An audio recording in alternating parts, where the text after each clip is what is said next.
পরিবেশ বাঁচাতে ও মানুষের প্রাণ রক্ষায় পাথর খাদানে লাগাম টেনে শুরু হয়েছিল মাটির সৃষ্টি প্রকল্প। পুরুলিয়ার পুঞ্চা ও ঝাড়গ্রাম জেলার সাঁকরাইল ব্লকের ভালকিশোল গ্রামে নেওয়া হয়েছিল পাইলট প্রকল্প। আশা ছিল মাটির সৃষ্টি প্রকল্পে স্বনির্ভর গোষ্ঠীর মাধ্যমে গ্রামীণ অর্থনীতি মজবুত হবে, কিন্তু সাঁকরাইলের ভালকিশোল গ্রামের সেই প্রকল্প মুখ থুবড়ে পড়েছে। এখন খুবই খারাপ, বেড়া টেড়া হাতিয়ে ভেঙে দিয়েছে, তারপর সোলার ফোলার সব চুরি হয়ে গেছে।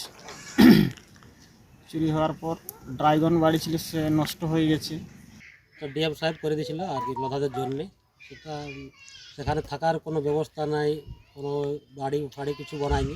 বিডিও সাহেব আশা দিয়েছিল বাড়ি বানিয়ে দেবো থাকার জন্যে, না থাকার জন্য সেখানে চুরি হয়ে যায়। শুরুর 2 বছরের মধ্যেই মাটির সৃষ্টি প্রকল্প মুখ থুবড়ে পড়ায় রাজ্য সরকারের কড়া সমালোচনা করেছে বিরোধীরা। ব্যক্তিগতভাবে কোনো কিছু না পরিকাঠামো ঠিক করে ওরা কাজ আরম্ভ করে দিল।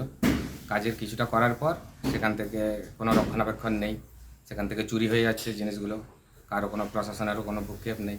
এটা প্রশাসনের কী বলবো, দূরদৃষ্টির অভাব ব্লকের পক্ষ থেকে। ওটা ওখানে তো বিজেপি দাপাতেই বেশি, তো ওখানে বিজেপি লোকেই চুরি করেছে। চুরি করে আমাদের তৃণমূলকে দায় দিচ্ছে। ওটা চুরি তো বিজেপিতেই করে, তৃণমূল কোনো চুরি করে, সমস্ত জায়গায় চুরি করে বিজেপি চুরি করছে, দাঙ্গা লাগাচ্ছে, বিজেপি করছে সব কিছু, কিন্তু তৃণমূল কোনো কাজে ওইসব চুরি কাজে নেই। মাটির সৃষ্টি প্রকল্পের বেহাল দশার জন্য কেন্দ্রের দিকে আঙুল তুলেছেন স্থানীয় ব্লক উন্নয়ন আধিকারিক। শুনেছি যে ওখানে একটা মাটির সৃষ্টি প্রজেক্ট হয়েছিল, তারপরে এনআরজিএস স্কিমটা বন্ধ হয়ে যাওয়ার ফলে ওখানে যারা তৈরি করেছিলেন বা যারা চাষাবাদ করতেন ওখানে বা যারা কাজটা করতেন মাটির সৃষ্টিতে, তারা যোগদান করেননি। এর ফলে জায়গাটি পুরোই ফাঁকা হয়ে যায় এবং পরবর্তীকালে হয়তো কিছু চুরিচামারি হয়ে থাকতে পারে। মাটির সৃষ্টি প্রকল্পে 7 একর জায়গায় লাগানো হয়েছিল নানা ধরনের ফলের গাছ।